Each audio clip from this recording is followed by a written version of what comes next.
Mari kita masuk dalam firman Tuhan. Firman Tuhan hari ini mengenai perlombaan anak-anak Tuhan dan juga mengenai kasih Tuhan kepada anak-anak Tuhan, di mana Tuhan mau kita ini semua bertumbuh, berbuah dan sampai kepada maksud Tuhan. Oleh sebab itu Tuhan mau mengajari kita, menegurkan kita kalau kita masih terus mempertahankan dosa di dalam hidup kita. Mari kita dengarkan firman Tuhan ini, dan kiranya Roh Kudus menghidupkan firman-Nya. Pengertian kita bertambah-tambah, kita disegarkan, dan kita mau menjadi pelaku-pelaku firman Tuhan. Karena Tuhan sangat mengasihi kita. Tuhan mempunyai maksud yang indah dalam kita. Dan Tuhan tidak mau panggilannya itu gagal dalam hidup kita. Sebab Tuhan tidak mau pengorbanan yang diberikan Tuhan bagi kita itu menjadi sia-sia. Tuhan tidak mau korban darahnya yang mahal itu sia-sia. Oleh sebab itu Roh Kudus memimpinkan kita pada segala kebenaran. Dan kalau kita, saudaraku, mengeraskan hati dan tidak mau masuk dalam kesucian Tuhan, maka disiplin daripada Tuhan akan berlaku bagi kita. Saya membacakan dalam Ibrani pasal 12, kita sama-sama membaca ayat 1 sampai 11. 1 sampai 11. Ibrani pasal 12 ayat 1 sampai 11. Bukalah Alkitab saudara. Kita akan membacanya bersama-sama. Ibrani 12 ayat 1 sampai 11. Mari kita baca. Memang kita mempunyai banyak saksi bagaikan awan yang mengelilingi kita. Mari kita baca. Semua membaca. Ibrani 12. Ibrani 12 mulai ayat 1. Karena kita mempunyai banyak saksi bagaikan awan yang mengelilingi kita, marilah kita menanggalkan semua beban dan dosa yang begitu merintangi kita, dan berlomba dengan tekun dalam perlombaan yang diwajibkan bagi kita. Marilah kita melakukannya dengan mata yang tertuju kepada Yesus, yang memimpin kita dalam iman, dan yang membawa iman kita itu kepada kesempurnaan, yang dengan mengabaikan kehinaan tekun memikul salib, ganti sukacita yang disediakan bagi Dia yang sekarang duduk di sebelah kanan tahta Allah. Ingatlah selalu akan Dia yang tekun menanggung bantahan yang sehebat itu terhadap dirinya dari pihak orang-orang berdosa, supaya jangan kamu menjadi lemah dan putus asa. Dalam pergumulan kamu melawan dosa, kamu belum sampai mencucurkan darah. Dan sudah lupakah kamu akan nasihat yang berbicara kepada kamu seperti kepada anak-anak? Hai anak-anakku, janganlah anggap enteng didikan Tuhan, dan janganlah putus asa apabila engkau diperingatkannya. Karena Tuhan menghajar orang-orang yang dikasihinya, dan Dia menyesah orang yang diakuinya sebagai anak. Jika kamu harus menanggung ganjaran, Allah memperlakukan kamu seperti anak. Di manakah terdapat anak yang tidak diajar oleh ayahnya? Tetapi jikalau kamu bebas dari ganjaran yang harus diterima setiap orang, maka kamu bukanlah anak, tetapi anak-anak gampang. Selanjutnya dari ayah kita yang sebenarnya kita beroleh ganjaran yang mereka kita hormati. Dan bukankah kita harus lebih taat kepada Bapa segala roh supaya kita boleh hidup? Sebab mereka mendidik kita dalam waktu yang pendek sesuai dengan apa yang mereka anggap baik, tetapi Dia menghajar kita untuk kebaikan kita supaya kita beroleh bagian dalam kekudusannya. Memang tiap-tiap ganjaran pada waktu Ia diberikan tidak mendatangkan sukacita, tetapi duka cita. Tapi kemudian Ia menghasilkan buah kebenaran yang memberikan damai kepada mereka yang dilatih olehnya. Sampai di sini, saudara, di sini dikatakan kita mempunyai begitu banyak saksi yang menyaksikan kita bagai awan yang mengelilingi kita. Marilah kita menanggalkan semua beban, dosa, dan dosa yang merintangi kita, dan berlomba dengan tekun dalam perlombaan yang diwajibkan bagi kita. Jadi semua anak-anak Tuhan berlomba. Perlombaan ini saudaraku bukan pada hari Minggu saja. Perlombaan ini setiap hari dan sepanjang umur kita sesudah kita diselamatkan oleh Tuhan. Perlombaan ini membawa damai kepada kita. Semua kita harus berlomba. Bahkan firman Tuhan berkata kita berlomba dengan tekun, berlari dengan tekun. Seolah-olah kita ini berada dalam satu stadion di mana orang-orang mengelilingi kita dan menonton kita. Firman Tuhan berkata yang menonton kita dalam perlombaan rohani kita itu sebagai awan rupanya. Siapakah mereka ini? Mereka ini tidak lain daripada hamba-hamba Tuhan, pelayan-pelayan Tuhan, nabi-nabi Tuhan, alat-alat Tuhan yang telah lebih dahulu dipanggil Tuhan. Mereka juga telah melaksanakan perlombaan mereka dengan baik. Mereka telah berlari dengan baik, dengan tekun. Mereka telah menyangkal diri mereka. Mereka telah mengerjakan pelayanan yang disampaikan Tuhan kepada mereka. Dan mereka telah menang. Mereka berharap supaya kita juga menang. Mereka berharap supaya semua anak-anak Tuhan menang. Menang dalam perlombaan ini. Menang dalam perlombaan ini. Perlombaan maksudnya di sini, saudaraku, bukan lomba lari. Ini hanya gambaran. Menunjukkan kepada kita bagaimana sebenarnya berlomba itu. Saudaraku, berlomba. Yaitu bersungguh-sungguh berlari. Berlari untuk apa? Berlari untuk bertumbuh dalam Tuhan. Bertumbuh dalam Tuhan. Menjadi orang-orang rohani. Saya yakin Paulus telah menang. Dalam suratnya Paulus berkata, aku telah menyelesaikan pertandingan dengan baik. Dan akhirnya mahkota kemuliaan telah tersedia bagiku. Dan bukan hanya bagiku saja, tapi bagi setiap orang yang sangat merindukan kedatangan Tuhan Yesus kedua kali. Terlebih pada akhir zaman ini, biarlah kita semua sangat merindukan kedatangan Tuhan kedua kali. Kalau kita merindukan kedatangan Tuhan kedua kali, kita hidup benar dalam Tuhan. Kalau kita merindukan kedatangan Tuhan kedua kali, kita hidup suci. Kalau kita merindukan kedatangan Tuhan kedua kali, kita menyangkal diri, mengangkat salib. Kita meninggalkan semua dosa. Kita menolak semua dosa. Kita menanggalkan semua beban yang merintangi kita untuk berlomba, yang merintangi kita untuk berlari dengan cepat. Saudara, Tuhan menghendaki kita menang. Paulus telah menang dan dia berkata, mahkota kemuliaan tersedia bagiku, tetapi juga bagi setiap orang yang rindu akan kedatangan Tuhan kedua kali. Inilah pengharapan orang Kristen. Yesus akan datang kedua kali, di mana nanti kita terangkat berjumpa dengan Tuhan di tengah-tengah awang-awang. Tetapi biarlah kita pastikan sungguh-sungguh, kalau Tuhan Yesus datang kedua kali, kita ikut terangkat dan bertemu dengan Tuhan di awang-awang. Ini hanya bisa terjadi kalau kita hidup benar, hidup suci dalam Roh Kudus, menolak semua dosa dan berlomba dan bertumbuh dalam Tuhan. Tuhan menghendaki anak-anaknya bertumbuh. Pada waktu kita lahir baru, kita bayi-bayi rohani. Tetapi Tuhan tidak menghendaki bayi-bayi rohani tetap bayi-bayi rohani. Oleh sebab itu firman Tuhan berkata, sesudah kamu berdamai di sini, rindulah, makanlah, minumlah susu yang sejati, yaitu firman Tuhan yang murni, sejati, tidak dicampur dengan pendapat manusia, falsafah dunia ini, yang olehnya kamu bertumbuh dengan baik, menjadi dewasa. Menjadi dewasa. Ini kehendak Tuhan. Satu sidang, yaitu sidang Korintus, ditegurkan Rasul Paulus. Apakah kekurangan sidang Korintus?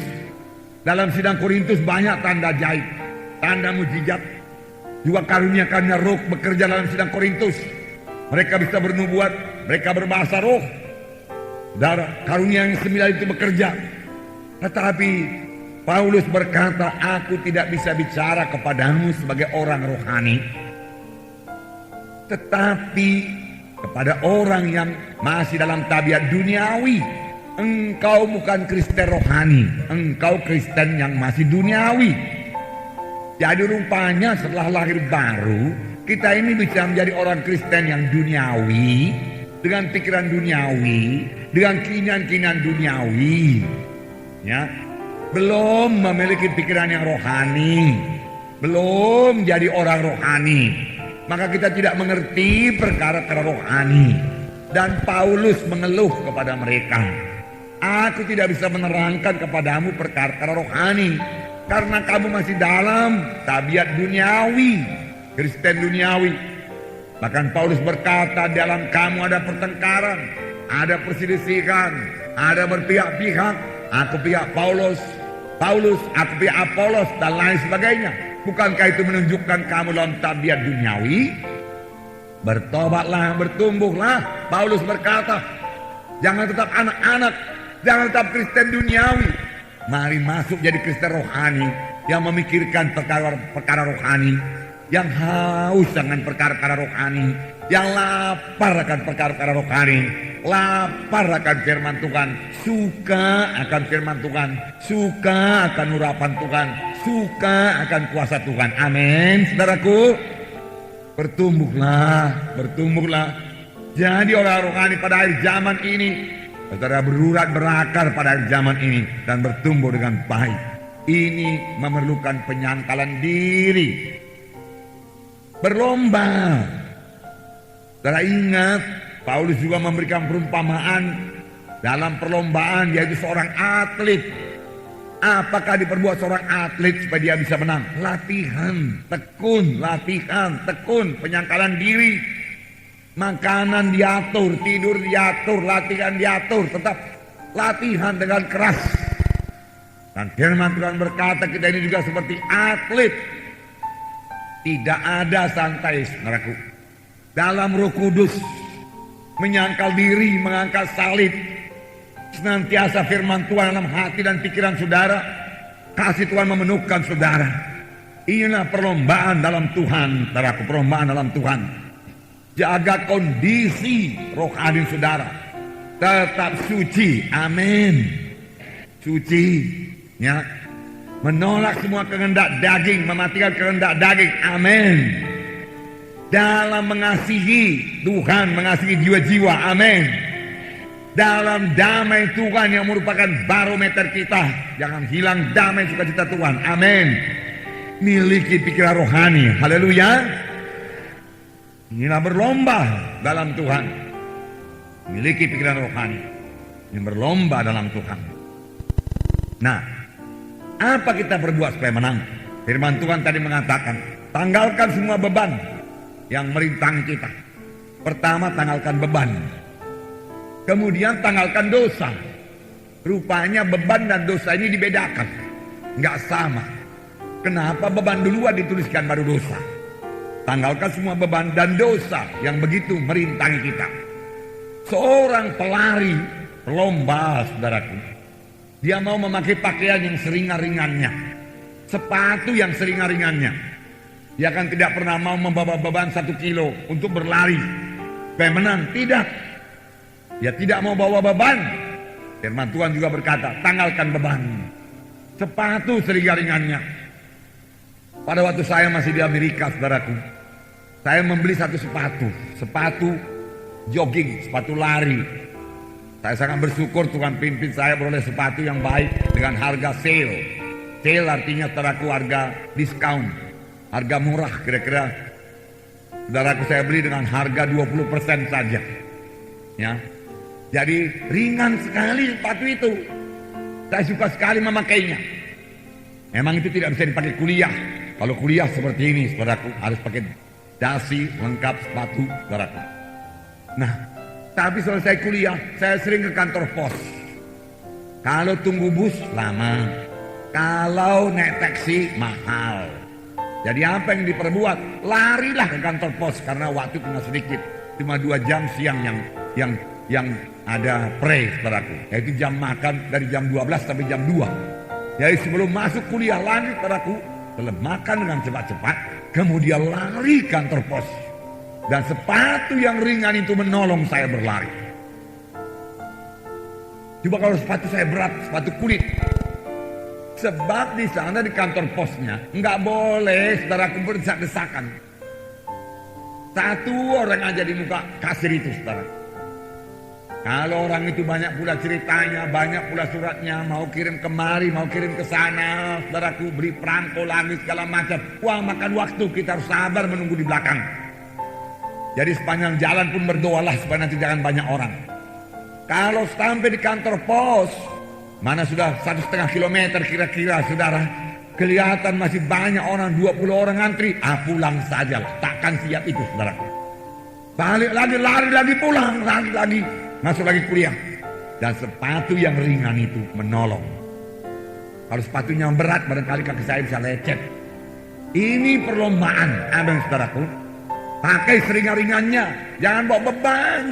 Jangan bawa beban. Nah, beban. Nah, sekarang beban itu apa sih? Beban dalam perlombaan itu apa? Apa besi sekilo? Bukan. Saudaraku. Buangkan semua beban. Pakai yang seringan-ringannya. Dan fit pakaian itu. Yang layaklah pakaian itu. Jangan pula kita berlari, saudaraku, pakai sarung. Saudaraku, kelepak. Nggak bisa menang, saudara. Ya, jadi berlari dengan seringan-ringannya. Ya, apakah beban rohani anak-anak Tuhan yang menghalangi dia berlomba? Satu, hidup yang tidak teratur. Bangunnya suka hati, tidurnya suka hati. Jam berdoanya suka hatinya, kadang-kadang berdoa, kadang-kadang gak berdoa. Ini hidup rohani yang tidak teratur. Rasanya dia bisa santai dengan begitu, tetapi rohaninya gak santai, gak damai. Mari disiplin diri kita, amin. Jadi hidup dengan teratur, ya, hidup, ya, dengan teratur, saudaraku, ya. Miliki penyangkalan diri. Siapa mau mengikut aku, firman Tuhan berkata, dia harus menyangkal dirinya. Sebenarnya tubuh ini mau tidur, tapi Roh Kudus berkata mau berdoa. Sangkal diri, masuk dalam doa, itu membawa saudara kepada kemenangan. Badan ini, daging ini berdoa 10 menit, dia mau berhenti, saudaraku. Ya, tapi semalam, saudaraku, saya lawan dia, saudaraku. Ya, daging, saudaraku, menggoda saya untuk berhenti berdoa dengan mengatakan banyak yang mau kerjakan ini itu. Saya katakan, diam setan, jangan bicara. Kau bicara lagi, saya tambahi doa saya 1 jam lagi. Lalu saya berdoa 2 jam semalam, saudaraku. Yang siang, saudaraku, benar-benar setannya pergi, saudaraku. Dan habis berdoa saya pun disegarkan, dikuatkan, saudaraku. Firman Tuhan jadi hidup, Roh Kudus mengalir, saya disegarkan. Amin. Jangan mau dengar suara setan, saudara, yang memakai daging ini, saudara. Ya. Dan juga ada yang lain, beban berat. Kebanyakan nonton TV, nonton film-film silat, nonton film-film kekerasan, nonton film-film hantu. Yang bukan hanya saudaraku menumpulkan rohaninya, tetapi bisa sekaligus mengundang setan masuk dalam hatinya. Karena bisa-bisa habis nonton film setan, setannya pun saudaraku coba-coba masuk saudaraku dalam rumah. Hati-hati, saudaraku. Hati-hati. Ya, amin. Betulkah ini, saudaraku? Betul. Ada anak-anak, saudaraku, yang dahulu saya doakan di Jakarta ketakutan. Kenapa? Karena baca komik-komik setan, nonton film-film setan. Lama-lama di dalam kamar sendiri pun tidak berani, mati lampu pun tidak berani. Takut ada setan. Suruh kamar mandi gak berani, takut ada setan. Saya kasih sama dia firman Tuhan, kemudian saya letakkan tangan saudara dalam nama Yesus. Bahkan sesudah dia sekolah SMP, saudaraku, dia masih ingat bahwasanya saya berdoa bagi dia. Mulai saat itu dia mulai berani. Amin, saudara. Nah, firman Tuhan sangat berkuasa, saudaraku. Ya. Kebanyakan saudaraku baca koran, kebanyakan baca majalah, kebanyakan baca cerita-cerita dunia ini, kebanyakan baca cerpen-cerpen. Saya rasa ini nggak usah kebanyakan, saudaraku, nggak usah pun dibaca sama sekali. Amin. Kalau yang namanya cerpen itu apa masih tertarik kita ini? Saya nggak tertarik sama sekali, saudaraku. Kalau yang namanya lagu dangdut, lagu dunia ini apa masih bisa saudara nikmati? Saya nggak bisa menikmati lagi, saudaraku. Pusing telinga saya mendengarnya, saudaraku. Jangankan kepala saya, telinga saya pun bising, saudaraku, melihatnya, mendengarnya, saudaraku. Ya. Karena roh Tuhan sudah di dalam, saudaraku. Ya. Berlajak-lajak, makan berlebih-lebihan, saudaraku. Itu merupakan beban. Beban itu beban. sangat mengingini kenikmatan hidup dalam dunia ini. Kalau kamu mengasihi dunia ini, tidak ada padamu kasih Bapa, firman Tuhan berkata. Ada lagi hobi-hobi, ya. Ya, ada hobinya anjing lah, saudaraku. Nggak salah piara anjing, saudaraku. Ya, sekali-sekali boleh saudara belai dia, saudaraku. Ya, tetapi jangan pula terus-menerus, saudaraku, soal anjing yang dimandikan, yang disampo, yang disisir, yang dimakan, saudaraku. Waduh, saudara, itu sudah ke situ pikiran kita itu merupakan beban. Ada yang pelihara burung, saudaraku. Ya, dia pikir burung itu bisa bicara seperti manusia. Bukan, dia yang bicara seperti burung, bersiul seperti burung, saudara. Begitu yang saya lihat biasanya, saudaraku. Ya, dia pikir burung itu akan meniru dia bicara. Tidak, dia yang jadi seperti burung, saudaraku. Hanya tidak bisa terbang, saudaraku. Banyak yang suka itu, saudaraku. Tidak salah piara burung, silakan pelihara sewajarnya. Jangan ke situ pikiran kita, saudaraku. Banyak kali menyita pikiran kita sampai tidak ada tempat bagi perkara rohani. Nah, ada main catur, saudaraku. Main catur. Saya syukurlah nggak pandai main catur. Permulaan main catur saya selalu kalah, saudaraku. Diajari kawan, ini jalannya begini, kuda jalannya begini, saudara, benteng begini. Oh, saudaraku, semua dikasih tahu sama saya. Lalu mulai pertandingan, saya kalah. Panas hati saya. Sekali lagi, tanding lagi, saudaraku, main lagi, kalah lagi, saudaraku. Ayo sekali lagi, kalah lagi, saudaraku. Ayo sekali lagi, saya mulai tahu ini, saya pikir mulai saya dapat ini, saya kuasai, kalah lagi. Malamnya saudara tahu, saya mimpi main catur, saudaraku, malamnya, saudara. Iya, saudara, begitu rupanya masuk dalam hati saya. Oh Tuhan, saya bilang, waktu itu 12 bulan saya selamat, saudaraku. Saya singgah-singgah dia selama diajar orang itu catur, saudara. Waduh, saya pikir firman Tuhan aja gak begini lengket dalam pikiran saya pikir. Ini catur sampai saya mimpikan. Ampuni saya Tuhan, ampuni. Dan sampai saat mulai saya gak mau lagi, saudara, main catur. Amin. Ya, itu hobi-hobi, saudara, hobi. Saya gak mau terikat, gak mau terikat, saudaraku.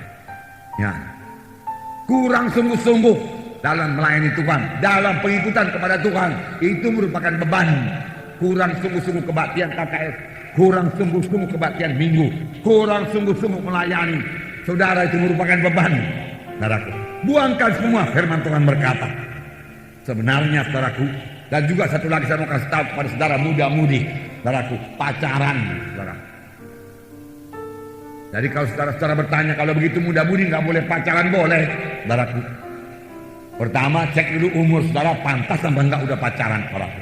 Untuk pacaran 15 tahun, 16 tahun, pacaran apa namanya itu, saudara? Ya, saudara. Ya, itu hanya kehendak daging saja itu, kehendak daging. Belum tahu cinta itu, cintrong yang tahu, saudaraku.